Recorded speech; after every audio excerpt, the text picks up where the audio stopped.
Hey guys, my self सी आदित्य शर्मा। और आज के इस वीडियो में मैं आप लोगों के मन का वो सवाल जो सबसे ज्यादा आप लोगों को चुभता है, जो आपको बेचैन करके रखता है, आपको ही नहीं आपके घर वालों को, दोस्तों को और रिश्तेदारों को, कि भैया आखिरकार एक सीए कितना अर्न करता है।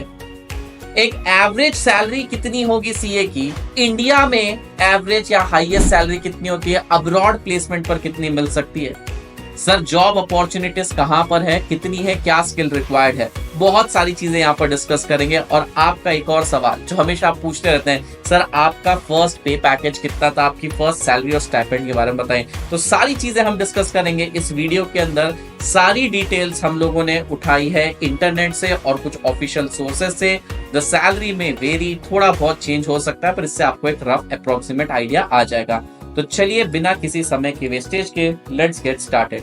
तो let's talk about average salary of chartered accountant in India as well as abroad के बारे में डिस्कस कर लेंगे। और यहाँ पर कुछ कंपनीज के नाम लिख रखे हैं मैंने, बिग फोर है, पीडब्ल्यूसी, Deloitte, KPMG and Ernst and Young. तो सबसे पहले आप लोगों के मन का जो सवाल था मैं उसे डिकोड यहीं पे कर देता हूं, ताकि आप लोग मुझे गालियां ना दो कि सर एंड में बता रहे हो आप जाके। तो starting salary of CA in India बता देता हूं। तो एवरेज सैलरी जो है वो 3.5 लाख से लेकर 18 लाख तक जा सकती है। इसका मतलब एवरेज पे पैकेज 10 लाख के अराउंड है। और जब 5 से 6 साल पहले मुझे मेरा पे पैकेज मिला था, it was somewhere around 7.5 lakh, तो मुझे एवरेज ही मिला था। सो इट में रेंज लोएस्ट साइड 3.5 लाख रुपए और हाईएस्ट साइड 18 लाख रुपए तक चला जाता है। कुछ लोगों को तो बहुत ज्यादा पे पैकेज गया है, वो देखते हैं, लेकिन ऑन एन एवरेज अगर आप सीए कर रहे हो तो 10 लाख रुपीज पर एनम का पैकेज आप एक्सपेक्ट कर सकते हो। देखिए मैंने लिख रखा है सीटीसी, सीटीसी मतलब कॉस्ट टू कंपनी। इसमें आपके पास इन हैंड जरूर कम आएगा, पर बहुत सारे बेनिफिट्स भी आप लोगों को मिलेंगे, जैसे पीएफ में आपका पैसा जाएगा, कुछ फूड अलाउंसेस मिलेंगे, बहुत सारी चीजें मिलेंगी। हाईएस्ट सैलरी जो हमने 2022 के डेटा से देखी, it is around 31 lakh rupees. और हाईएस्ट सैलरी अब्रॉड जॉब तक देखिए, दैट इज 76 लाख रुपीज। ये सब सीटीसी है बच्चों, बहुत कुछ कटपिट के पैसा हाथ में आता है, बट स्टिल बहुत बड़ी रकम है, कंसीडरिंग कि बस आपने कुछ एग्जाम्स क्लियर करी है, आपने आर्टिकलशिप करी है और आप लोगों को इतना अच्छा पे पैकेज मिल रहा है। सो आप लोगों को जवाब मिल गया। आप एक एवरेज 10 लाख का पैकेज तो एक्सपेक्ट कर ही सकते हैं। पैकेज कैसे बढ़ाते हैं वो भी मैं आप लोगों को बताऊंगा। अच्छा sir, where do you get more package? तो बच्चा बड़ी मैं आप लोगों को बताता हूँ, बिग फोर की बात करते हैं। बिग फोर का आपका पे पैकेज जो रहेगा वो 4 to 7 लाख के बीच में रहेगा, ठीक है। 4 लाख से लेकर 10 लाख के बीच में रहेगा। ऑन एन एवरेज 7 लाख भी हो जाता है, ठीक है। सो ऑन एन एवरेज आप एक काम करिए, आप इंडस्ट्री के हिसाब से 7 से 10 लाख रुपए पकड़ लीजिए। मैंने जब स्टार्ट किया था करियर तब 7 लाख 7.5 लाख के अराउंड पे पैकेज होता था और 10 लाख रुपए तक ये दे देते हैं। लेकिन बिग फोर में जाने का एक बहुत बड़ा एडवांटेज है, फास्ट ग्रोथ। बिग फोर में 2 टाइप से ग्रोथ होती है। पहली बात, एनुअल इंक्रीमेंट तो आपका होता ही होता है, साथ ही साथ 5 to 7 पोजीशंस रहती है। जैसे आप स्टार्ट करते हैं एग्जीक्यूटिव से, फिर सीनियर से, फिर assistant manager, manager, senior manager, director और पार्टनर।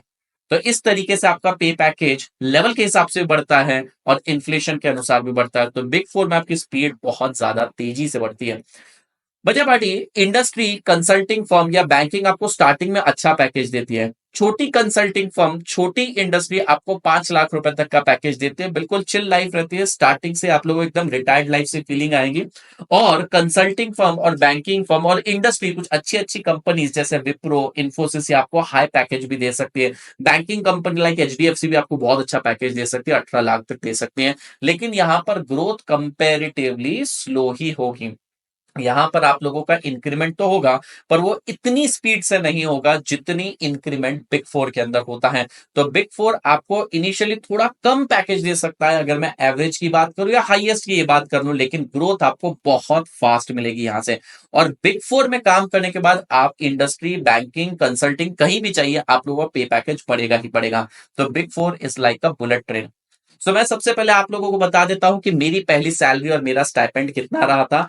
तो जब मैंने ज्वाइन किया था, माय स्टाइपेंड वॉज, मैंने ज्वाइन किया था 18 मार्च को, माय स्टाइपेंड वॉज 4500। पर 1 अप्रैल को रिवीजन हो गया और सभी फर्स्ट ईयर आर्टिकल्स को 9000 का स्टाइपेंड मिल रहा था। Second year I got 18,000 and third year it was around 27,000। और यहां पर भी परफॉर्मेंस लिंक रहता है। कुछ आर्टिकल्स को 31,000 तक मिलता था, which is like a big big big amount considering कि मैं तो अभी सिर्फ सीख रहा हूं। और मेरा जो पहला पे पैकेज था इट वाज अराउंड 7,50,000, लेकिन सीटीसी इन हैंड मेरे पास अराउंड अराउंड 50,000 के आता था, यानी कि 6 लाख रुपए तक मेरे पास साल में हाथ में आता था। और ऊपर का जो है वो पीएफ ग्रेचुटी वगैरह यहाँ चला जाता था। ये मैंने आपको डिस्क्लोज कर दिया है। ओके, अब मैं आप लोगों को बताता हूं प्रोफाइल में डिफरेंस क्या रहता है, बिग फोर में क्या काम करवाते हैं और इंडस्ट्री में क्या काम करवाते हैं। देखिए, इंडस्ट्री के अंदर ना आपको एक जॉब रोल दे दिया जाएगा, मे बी आपको एमआईएस बनाना पड़ेगा, यानी मैनेजमेंट इंफॉर्मेशन सिस्टम। आप लोगों को हेड ऑफ बिजनेस को रिपोर्टिंग करनी पड़ेगी। Banking, finance related matter, reporting work main होता है। ऑडिट अगर कोई कंडक्ट कर रहा है, आप तो नहीं कंडक्ट कर सकते, स्टैट्यूटरी ऑडिट कोई थर्ड फर्म कंडक्ट कर रही है। आप समझो विप्रो में डिप्लॉयड है, विप्रो में सीए है, तो कोई दूसरी firm third party independent auditor जब ऑडिट करता है तो उसके साथ कोऑर्डिनेट करना। इंटरनल ऑडिट आप जरूर कर सकते हैं। अकाउंटिंग वर्क होता है, accounting treatment, accounting standard, cost control के कुछ हिस्से दे दिए जाते हैं। कंप्लायंसेस मीट करना रहता है, पर मेजर कंप्लायंस मीट करने के लिए कंपनी सेक्रेटरी होता है। फाइनेंशियल रिपोर्टिंग और गैप कंप्लायंस, यानी कि कई बार आप लोगों को समझो आपकी पेरेंट कंपनी जो है वो यूएस की है और आपकी इंडियन सब्सिडरी है, तो दोनों के में जनरली एक्सेप्टेबल अकाउंटिंग प्रिंसिपल में जो डिफरेंस रहता है, तो गैप अकाउंटिंग भी करनी पड़ती है। अब बिग फोर में क्या काम आता है ये देखें। बिग फोर में जो मेजर वर्क होता है वो होता है ऑडिटिंग का। बिग फोर के पास बहुत बहुत बहुत बड़े स्टैट्यूटरी ऑडिट के क्लाइंट्स हैं, बहुत बड़ा पोर्टफोलियो होता है और आप ऑडिट बहुत डेप्थ में सीख सकते हैं। Then come taxation. टैक्सेशन के अंदर में बिग फोर की एडवाइसेस लेती है, एमएनसी कंपनीज लेती है, लिस्टेड कंपनीज लेती है, टैक्स मैटर उनके वही हैंडल करते हैं। फॉरेंसिक ऑडिट भी किया जाता है कई बार, और gap reporting. Generally big four के पास वो कंपनीज होती है, ऐसी बड़ी बड़ी एमएनसी कंपनी होती है जिनके office across world spread out है, जैसे कि नेस्ले आ गया, जैसे कि जनरल इलेक्ट्रिक आ गया, जैसे कि आप लोगों का फोर्ड आ गया। एग्जाम्पल के तौर पे इंडियन कंपनी देख लीजिए, इन्फोसिस, विप्रो, इनके ऑफिस बाहर भी हैं, इनके ऑपरेशंस बाहर भी होते हैं, फॉरेक्स भी होता है बेटा, गैप कंप्लायंसेस मीट करने रहते हैं, तो उसमें बिग फोर की एक्सपर्टीज ली जाती है। और साथ ही साथ जब भी लिस्टिंग करनी रहती है तो बिग फोर के ऑडिटर्स को खासा प्रायोरिटी दी जाती है। अब सवाल आता है कि भैया एक सीए मनी मैग्नेट कैसे बन सकता है, पैसा कैसे अट्रैक्ट कर सकता है। तो इसे दो स्टेज में डिवाइड कर देते हैं। सबसे पहले जब आप स्टार्टिंग एक फ्रेशर सीए ना, तो आपसे क्या एक्सपेक्टेड रहता है। सबसे पहले तो इंटरव्यू में बहुत ही आउटस्टैंडिंग परफॉर्मेंस देना है।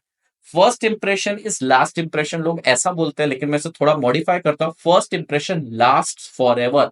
भैया आपने जो पहला इंप्रेशन दिया ना, बाद में कितना भी अच्छा इंप्रेशन दो, लेकिन पहला इंप्रेशन हमेशा याद रहेगा। तो पहले बेटा पहली बॉल पे मौके पे चौका मारना चाहिए, इंटरव्यू में गजब का इंपैक्ट डालना चाहिए। कम्युनिकेशन, सुपीरियर कम्युनिकेशन होना चाहिए, and you should have mock interview as well, कि भैया कैसे आप क्लाइंट से बात कर सकते हैं, मैनेजर से बात कर सकते हैं। Communication is essence at very starting level. Academic record definitely आप लोगों को एक एडवांटेज देगा, वो दिखाता है कि कितना ज्यादा रिसेप्टिव है आप सब्जेक्ट के लिए, कितनी प्रोफाइल आपने हैंडल करी इंडिपेंडेंटली, कौन से ऑडिट करे हैं आर्टिकलशिप के टाइम पे, और आपकी आर्टिकलशिप फर्म कौन सी थी, ये भी बहुत मैटर करता है। लेकिन ये स्टार्टिंग का ग्लास सीलिंग है आप लोगों के लिए। लेटर स्टेज पे क्या होता है, लेटर स्टेज पे वो आपकी ये सारी स्किल्स नहीं चेक करते, एकेडमिक्स तो बिल्कुल ही नहीं करते। वो चेक करते हैं आपका प्रॉब्लम सॉल्विंग एटीट्यूड कौन सा है, किस तरीके से आप टीम को मैनेज करते हैं, कैसे आप प्रोजेक्ट्स को इंप्लीमेंट करते हैं, कैसे आप ऑडिट को कंप्लीट करवा देते हैं, लीडरशिप क्वालिटी क्या है, और आपने कौन कौन से बड़े बड़े क्लाइंट हैंडल किए हैं। मैं आपको एक राज की बात बताता हूं, कई बार तो ऐसा होता है कि आप एक पर्टिकुलर कंपनी में ऑडिट करने जाते हैं, वहां पे आपका क्लाइंट के साथ ऐसा रेपो तैयार हो जाता है कि वही आपको जॉब ऑफर कर देते हैं। फॉर एग्जाम्पल विप्रो में क्या, वहां पे वैकेंसी क्रिएट तो होती ही होती है, तो वो आप ही को जॉब ऑफर कर देते हैं अच्छे हाई पैकेज के ऊपर। तो ये कुछ चीजें हैं जिनके ऊपर आपको फोकस करना पड़ेगा, ध्यान करना पड़ेगा। आजकल मॉक इंटरव्यू भी बहुत सारे होते हैं, you need to do practice so that you get paid really well. Like 10 lakh package is not bad, but if you can grab for 18 lakh, इससे बढ़िया क्या ही हो सकता है आपके पास। और बेटा अगर आपका स्टार्टिंग पैकेज कम भी है तो घबराने की बात नहीं है, लेटर स्टेज पे बाकी के सीयर आप सेम स्पीड से बढ़ेंगे अगर आप उतनी ही मेहनत करते हैं तो।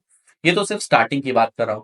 अब मैं आपसे एक सवाल पूछूंगा, आप जिस भी सीए को जानते हैं उसकी सैलरी कमेंट सेक्शन में बताइएगा, लेकिन किसी को भी यहाँ पर चोट ना पहुंचे इस तरीके से आंसर दीजिएगा। आप अपना एक्सपीरियंस, अगर आप सीए है तो प्लीज अपना एक्सपीरियंस भी शेयर करिएगा यहाँ पर।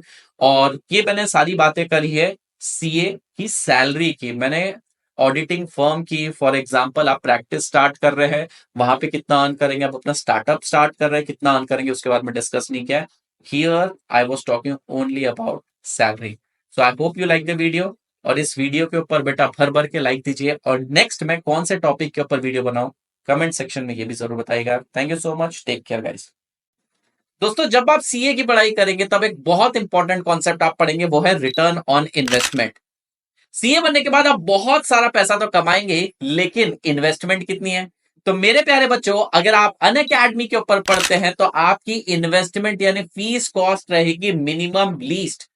अनअकैडमी पर चल रहे बेहतरीन ऑफर जो कि आप स्क्रीन पर देख सकते हैं, तो अपने सीए बनने के सपने को करिए साकार। रिटर्न ऑन इन्वेस्टमेंट करिए हाईएस्ट लोएस्ट कॉस्ट में, बेस्ट एजुकेटर्स के साथ पढ़िए, और साथ ही साथ हाईएस्ट पे पैकेज कमाइए, क्योंकि यहां पर आपको पढ़ाई के साथ साथ गाइडेंस भी मिलने वाली है।